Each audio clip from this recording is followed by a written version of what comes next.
There's a lot of cool stuff to chat about today. We have even more companies joining the Supercharging network. We have funds being given to Tesla, and we have a new Cybertruck range, a whole ETF just for EVs, and we need to discuss whether Optimus actually has competition. We saw Elon Musk post this reply on X on Saturday, seemingly hinting that he has driven the performance Cybertruck. Now, it's a little bit unclear, but he could actually be referring to a performance version of the pickup truck, similar to what the Model 3 and the Model Y lineups offer. If this is the case, we're probably expecting it to be the quad motor version. Tesla have yet to release the official specs for the Cybertruck, nor have they actually shared any information about the configurations, prices, or when deliveries will really kick off. Although a delivery event for the Cybertruck was actually discussed by Elon Musk earlier this year, it's also not clear when that will take place. What we do know though is that volume production of the Cybertruck is not really expected to begin until next year, but the initial deliveries should start at the end of this year. Now, it's all a little bit unclear, but what I will say is that the demand seems to really be there. There are some trackers online estimating that there are over 2 million reservations.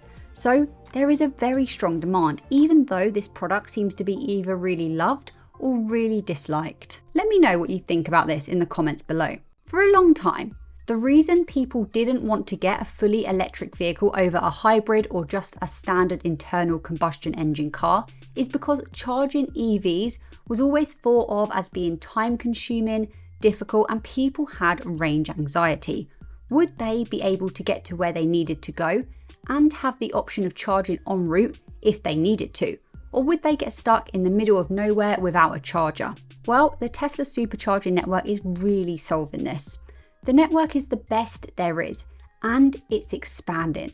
It's pretty established in the US already, especially on the West and the East Coast. There is quite a good network of chargers over here in the UK, but the Supercharging network, which is obviously way more convenient with the charging time being not as extensive, isn't quite as good as it is in the US. However, I did see this piece of news saying that there has been 172 new supercharging bays under construction, which means this year so far, they will have opened approximately 400 new superchargers in the UK, because they already have built 228 this year alone.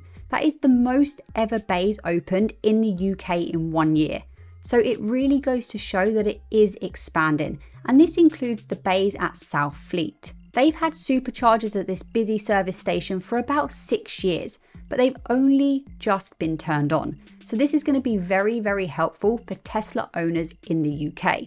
And these delays, I should just quickly say, were not Tesla's fault. And this means that more and more people will be inclined to purchase Tesla vehicles because they will not have to suffer from that range anxiety. We've also got the news that the European Union is providing 352 million euros in funding to support the green transport infrastructure, and Tesla will be getting a large amount of that money. This money will be used to install or upgrade the thousands of superchargers across 22 European countries. It goes to show you that this is just getting better and better globally. And if the infrastructure for charging is in place and improving, more and more people will look to buy EVs. And which EVs will they buy?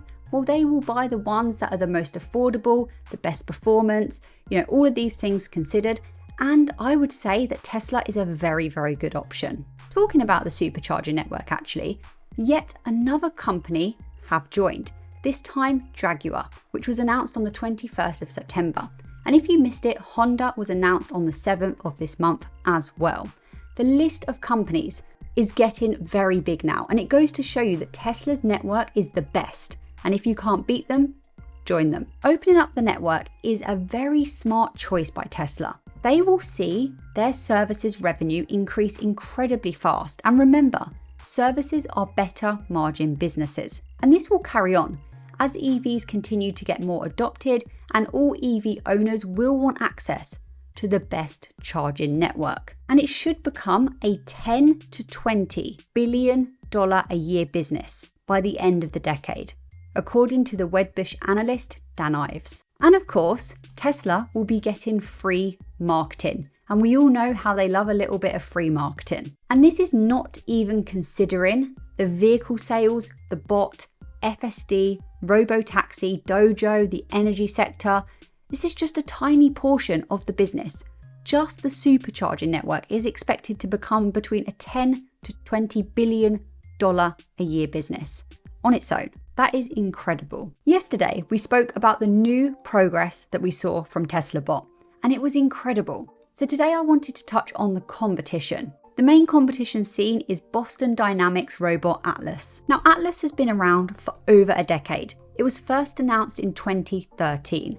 The Tesla Bot, however, Optimus, has been around for just a few years, first announced in 2022. So the fact that Optimus has been around for such a short amount of time compared to Atlas, and it's already progressing so quickly, and it's already very, very useful, is a really good sign. So it's able to progress so quickly, probably down to a number of different things. Firstly, we've got Tesla talent. They attract the best engineers and minds. They are a business that lots of talent want to work for. They have good batteries. They're really, really smart at batteries, which is obviously very good at allowing the bot a long charge time. And they have the procedures and processes and factories in place. This is going to be incredibly important when we start to think about scaling. And of course, they're working on FSD. So they are transferring the knowledge across to Optimus. And on top of this, they have the data advantage and are getting to a point where they understand how to utilize and store the large amounts of data needed for FSD and Optimus. And that is a real advantage. If you want to see the stock implications of the Tesla Bot, watch the video that is linked on the screen now that I made. It will blow your mind. Remember though, Atlas and Optimus are not directly comparable and will definitely be at very different price points, with Optimus estimated to be around the 20k mark and Atlas over 100k. Although both are humanoid robots, meaning they are designed to resemble a human, they do have very different intended uses.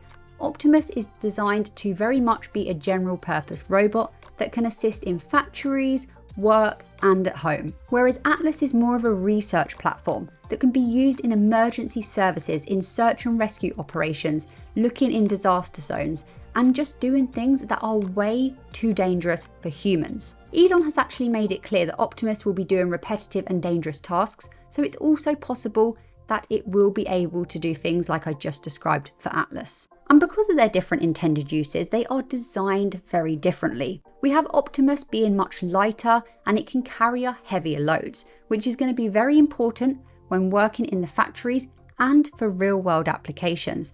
Also, Optimus has much better dexterity and it's good at the fine precision movements, as we saw on yesterday's video. Again, this is an advantage to be able to do more useful real-world tasks. And the last thing we have for today is this ETF, which is made entirely of EV companies. And you can see here the largest holding in this ETF is Tesla, making up just under a quarter of the entire ETF. Now, having a whole EV ETF reflects just how fast the electric vehicle market is growing. Electric car shares of the overall car market has actually risen from 4% in 2020 to 14% in 2022, and it's set to continue to rise. So that's it for today's video. I'll be back tomorrow, but in the meantime, you can find me active over on X at Hayley Invests.